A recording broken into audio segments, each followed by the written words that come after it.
নমস্কার বন্ধুরা, ডলি রন্ধনশালায় সবাইকে স্বাগত। আর আজকে তোমাদের সাথে শেয়ার করব দারুণ একটা সজনে ডাঁটার রেসিপি। আর আমি তোমাদের ডাঁটাগুলো ঠিকঠাক করে দেখানোর জন্য এইভাবে মাঝখান থেকে অর্ধেক করে কেটে নিয়েছিলাম। আর এই রান্নার জন্য আমি এখানে নিয়েছি ছোট বাটির 1 বাটি পরিমাণ মটর ডাল। মটর ডালটা আমি 3 থেকে 4 ঘন্টা আগে ভিজিয়ে রেখেছিলাম। আর রান্নার জন্য আমি ডাঁটাগুলো কেটে রেডি করে নিয়েছি। আর আমি এখানে দেখো ডাঁটাগুলো ছোট ছোট টুকরো করে কেটে নিয়েছি। আর ডাঁটাগুলো খুব ভালোভাবে ছাড়িয়ে পরিষ্কার করে নিয়েছি। ডাঁটাগুলো আমি খুব ভালোভাবে ধুয়ে নিয়েছি। এবার আমি এখানে মাঝারি সাইজের একটা আলু এইভাবে লম্বা লম্বা করে কেটে নিয়েছি। আলুগুলো এবার আমি আলুটাকেও আমি খুব ভালোভাবে ধুয়ে নিয়েছি। এবার আমি ডালটা বেটে রেডি করে নেব। এর জন্য সমস্ত ভেজানো ডালগুলো আমি মিক্সিং জারের মধ্যে দিয়ে দিলাম। আর ডালের মধ্যে দিয়ে দিলাম ঝালের জন্য একটা কাঁচা লঙ্কা। আর দিয়ে দিলাম এখানে সামান্য পরিমাণ হলুদ গুঁড়ো। এবার আমি এখানে দিয়ে দেব স্বাদ মতো লবণ। আর বড়াটা ভাজার পরে খেতে ভালো লাগার জন্য এখানে আমি কাঁচা লঙ্কাটা ব্যবহার করেছি। সামান্য পরিমাণ জল দিয়ে দিলাম। এবার খুব ভালোভাবে দেখো আমি পেস্ট বানিয়ে নিয়েছি। তবে তোমরা যদি চাও কাঁচা লঙ্কা দিতেও পারো, নাও দিতে পারো। ডালটা আমি ঠিক এইভাবে পেস্ট করে নিয়েছি। এবার আমি একটা বাটির মধ্যে সমস্ত পেস্ট করা ডালটা ঢেলে নিলাম। তবে খুব বেশি জল দিয়ে ডালটা বাটবে না, তাহলে অনেকটা পাতলা হয়ে যাবে, বড়াটা ভাজতে গেলে অসুবিধা হবে। এবার ডালের মধ্যে আমি দিয়ে দিলাম প্রথমে 1 চিমটি হিং আর দিয়ে দিলাম অল্প একটু কালো জিরে। এবার আমি সবকিছু খুব ভালোভাবে একসাথে মিশিয়ে নেব। অল্প একটু হিং দিয়ে ডালের বড়া ভাজলে ডালের বড়াটাও খেতে বেশ ভালো লাগে, আর তার সাথে সাথে তরকারিটাও বেশ খেতে ভালো লাগে। এবার আমি কড়াইয়ের মধ্যে প্রয়োজন মতো সর্ষের তেল দিয়ে দেব। প্রথমে আমি তেলটা খুব ভালোভাবে গরম করে কড়াইয়ের চারিদিকে আমি এভাবে লাগিয়ে দিলাম। এবারে গ্যাসের আঁচটা একেবারে লোতে দিয়ে একটা চামচের সাহায্যে এভাবে আমি বড়াগুলো তেলের মধ্যে দিয়ে দেব ছোট ছোট করে। আমি এখানে চামচের সাহায্যে বড়াগুলো দিয়ে দিচ্ছি তেলের মধ্যে, তোমরা চাইলে কিন্তু হাত দিয়েও দিতে পারো। আর যতগুলো সম্ভব বড়া এখানে দেয়া যায় আমি ততগুলোই কিন্তু তেলের মধ্যে একসাথে দিয়ে দেব। আর প্রায় পুরো ডালটাই আমি এইভাবে ছোট ছোট করে তেলের মধ্যে বড়ার আকারে দিয়ে দিয়েছি। এবার খুব ভালোভাবে একটা সাইড হতে দেব। এরপর আমি একটা সাইড খুব ভালোভাবে হয়ে যাওয়ার পরে আর একটা সাইড এইভাবে উল্টে পাল্টে আমি বড়াগুলো লাল লাল করে ভেজে নেব।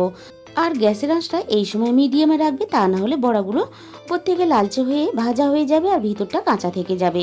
আমি সবগুলোই বড়া একসাথে এইভাবে নাড়াচাড়া করে ভেজে রেডি করে নিলাম। এর থেকে আমি আর বেশি লালচে করে ভাজবো না। এবার আমি সমস্ত বড়াগুলো তেলে থেকে ছেঁকে তুলে নেব। আর এইভাবে গরম গরম বড়া ভেজে তোমরা কিন্তু গরম ভাতের সাথেও প্রথম পাতে খেতে পারো। সব কটা বড়া আমি এভাবে ভেজে রেডি করে নিলাম। এবার আমি ওই একই কড়াইয়ের মধ্যে আবারও প্রয়োজন মতো সর্ষের তেল দিয়ে দিলাম। এবার তেলটা খুব ভালোভাবে গরম হতে কেটে রাখা আলুগুলো দিয়ে দিলাম তেলের মধ্যে। প্রথমে আমি তেলের মধ্যে আলুগুলো দিয়ে একটু হালকা নাড়াচাড়া করে এইভাবে ভেজে নিলাম। এবার আমি আলুর মধ্যে স্বাদ মতো লবণ দিয়ে দেব। এবার আমি আলুগুলোকে 5 মিনিটের মতো নাড়াচাড়া করে খুব ভালোভাবে ভেজে নেব। আলুর গায়ে একটা সুন্দর কালার চলে এসেছে। আর আলুগুলো সুন্দরভাবে আমি কিন্তু নাড়াচাড়া করে লালচে করে ভেজে রেডি করে নিলাম। এবারে আমি সমস্ত আলুগুলো তেলে থেকে ছেঁকে তুলে নেব। সমস্ত ভাজা আলু আমি তেলে থেকে ছেঁকে তুলে নিলাম। এবার ওই একই তেলের মধ্যে ফোড়নে দিয়ে দিলাম অল্প একটু গোটা জিরে। আর এখানে দিয়ে দিলাম থেতো করা রসুন। আর এই রান্নাতে অল্প একটু রসুন দিলে তাহলে তরকারিটা বেশ খেতে ভালো লাগে। আর দিয়ে দিলাম এখানে মাঝারি সাইজের 2টো পেঁয়াজ কুচি। আর পেঁয়াজগুলো এখানে আমি রাফলি এভাবে পাতলা পাতলা করে কেটে নিয়েছি। আর পেঁয়াজের সাথে আমি এখানে স্বাদ মতো লবণ দিয়ে দিয়েছি। এখানে আমি পেঁয়াজের পরিমাণটা একটু বেশি দিয়েছি, তবে তোমরা তোমাদের প্রয়োজন মতন পেঁয়াজ ব্যবহার করতে পারো। পেঁয়াজগুলো আমি খুব বেশি একেবারে মুচমুচে করে ভাজবো না, পেঁয়াজগুলো একটু নরম করে ভাজবো। আর পেঁয়াজটা যাতে তাড়াতাড়ি নরম হয়ে যায়, গ্যাসের আঁচটা একেবারে কমিয়ে দিয়ে আমি 2 মিনিটের জন্য ঢাকা দিয়ে দিলাম। 2 মিনিট পরে আমি ঢাকা খুলে দেখে নেব পেঁয়াজগুলো নরম হয়েছে কিনা। এবারে আমি একটু নাড়াচাড়া করে দেখে নেব পেঁয়াজগুলো নরম হয়েছে কিনা। এখানে পেঁয়াজটা অনেকটাই নরম হয়ে গেছে। এবার আমি এখানে দিয়ে দিলাম 1/2 চামচ পরিমাণ আদা বাটা। আমি এবার পেঁয়াজের সাথে আদা বাটাটা একটু নাড়াচাড়া করে ভেজে নেব, আদার কাঁচা গন্ধটা যতক্ষণ না চলে যায়। আর পেঁয়াজটা কিন্তু এখানে খুব বেশি মুচমুচে করে ভাজবো না, তাহলে রান্নাটা খেতে ভালো লাগবে না। এবার আমি এখানে সামান্য পরিমাণ শিল ধোয়া আদা বাটা জল দিয়ে দিলাম। এবারে একে একে মশলাগুলো দিয়ে দেবো। দিয়ে দিলাম 1/2 চামচ পরিমাণ হলুদ গুঁড়ো। আর দিয়ে দিলাম 1/2 চামচের একটু কম কাশ্মীরি লঙ্কার গুঁড়ো, যেহেতু আমি কাঁচা লঙ্কার ঝালে রান্নাটা করবো তাই কালারের জন্য দিয়ে দিলাম। আর দিয়ে দিলাম এখানে 1/2 চামচ পরিমাণ ধনে গুঁড়ো আর 1/2 চামচ পরিমাণ জিরে গুঁড়ো। এবার আমি মশলাটা পেঁয়াজের সাথে খুব ভালোভাবে নাড়াচাড়া করে কষিয়ে নেব। বন্ধুরা, তোমরা হয়তো সজনে ডাঁটার অনেক রকমের রেসিপি বানিয়ে খেয়েছো, তবে একবার হলো এইভাবে মশলা বানিয়ে রান্নাটা করে খেয়ে দেখো।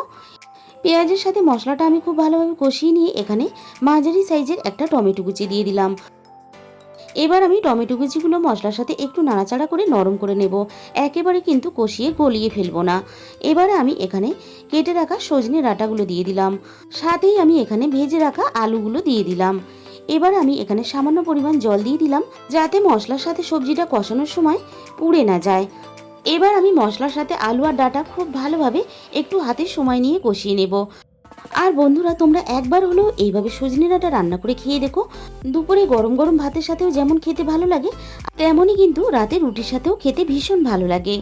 আমি সব কিছু খুব ভালোভাবে এখানে কষিয়ে নিয়ে প্রয়োজন মতো জল দিয়ে দিলাম। এখানে জলের পরিমাণটা একটু বেশি দিলাম, পরে যেহেতু আমরা ঝোলের মধ্যে বড়া দেব, তাই ঝোলটা কিন্তু অনেকটাই বড়াতে টেনে নেবে। সব কিছু খুব ভালোভাবে একসাথে মিশিয়ে দিয়ে আমি এবারে খুব ভালোভাবে সব কিছু সিদ্ধ হওয়ার জন্য ঢাকা দিয়ে দিলাম। এদিকে এগুলো সিদ্ধ হতে থাক। এবারে আমি একটা মশলা বানিয়ে নেব। মিক্সিং জারের মধ্যে দিয়ে দিলাম 1 চামচ পরিমাণ হলুদ আর কালো সর্ষে, আর দিয়ে দিলাম এখানে 1 চামচ পরিমাণ পোস্ত। এখানে পোস্তর পরিমাণটা তোমরা নিজেদের মতন করে বাড়িয়ে বা কমিয়ে নিতে পারো। এবার আমি এখানে ঝালের জন্য দিয়ে দিলাম 2টো কাঁচা লঙ্কা। যেহেতু এখানে সর্ষে পোস্তর পরিমাণটা কম, তাই আমি এরকম করে শুকনো অবস্থায় একটু ঘুরিয়ে নিয়েছি। এবার আমি সামান্য পরিমাণ জল দিয়ে দিলাম। সর্ষে পোস্ত আর কাঁচা লঙ্কার পেস্ট বানিয়ে আমি এভাবে রেডি করে নিলাম। এবার আমি ঢাকা খুলে দেখে নেব। দেখো, এখানে ঝোলের পরিমাণটা বেশ অনেকটাই কমে এসেছে। এবার আমি ভেজে রাখা সমস্ত বড়াগুলো ঝোলের মধ্যে দিয়ে দেব। আর ঝোলের মধ্যে বড়াগুলো দেওয়ার পরে একটু নাড়াচাড়া করে আমি ঝোলের মধ্যে বড়াগুলো মিশিয়ে দেব। আর 5 মিনিটের মতন আমি বড়াগুলো ঝোলের সাথে রান্না হতে দেব। আর এইভাবে বড়া ভেজে রান্না করলে এতটা টেস্টি হয়, তোমরা কিন্তু না বানিয়ে খেলে বুঝতে পারবে না। বড়াগুলো এখানে খুব ভালোভাবে নরম হয়ে গেছে। এই সময় আমি এখানে সর্ষে পোস্ত কাঁচা লঙ্কা বাটাটা দিয়ে দিলাম। এবারে সব কিছু খুব ভালোভাবে একসাথে আবারও আমি নাড়াচাড়া করে মিশিয়ে দেব। 3 থেকে 4 মিনিটের মতন রান্নাটা আমি আরও একটু এখানে করে নেব। এবার আমি এখানে সব শেষে দিয়ে দিলাম 1 চামচ পরিমাণ কাঁচা সর্ষের তেল। আর এই কাঁচা সর্ষের তেলটা অবশ্যই একটু দেওয়ার চেষ্টা করবে। আর এই কাঁচা সর্ষের তেলের গন্ধটা সব কিছুর সাথে মিশে গিয়ে রান্নার স্বাদ ও গন্ধ দ্বিগুণ পরিমাণে বাড়িয়ে দেয়। তরকারিটা ঠিক আমি এরকম একটু ঝোল ঝোল অবস্থাতেই নামিয়ে নেব। তাহলে বন্ধুরা, আমাদের কিন্তু গরম গরম ভাতের সাথে খাওয়ার জন্য তৈরি হয়ে গেল ডালের বড়া দিয়ে সজনে ডাঁটার দারুণ একটা রেসিপি। তাহলে বন্ধুরা, আজকের রেসিপিটা ভালো লাগলে অবশ্যই ভিডিওতে একটা লাইক করো আর প্রচুর প্রচুর শেয়ার করো। আর যে সমস্ত বন্ধুরা এখনো পর্যন্ত আমার চ্যানেলটাকে সাবস্ক্রাইব করনি, অবশ্যই চ্যানেলটাকে সাবস্ক্রাইব করে পাশে থাকা বেল আইকনটা অল করে দিও, যাতে আমি কোনো নতুন রেসিপি আপলোড করলে সবার আগে তোমার কাছে পৌঁছায়। আর তোমাদের মূল্যবান সময় দিয়ে আমার রেসিপিটা এতক্ষণ সময় ধরে শেষ পর্যন্ত দেখার জন্য তোমাদের সবাইকে অসংখ্য ধন্যবাদ।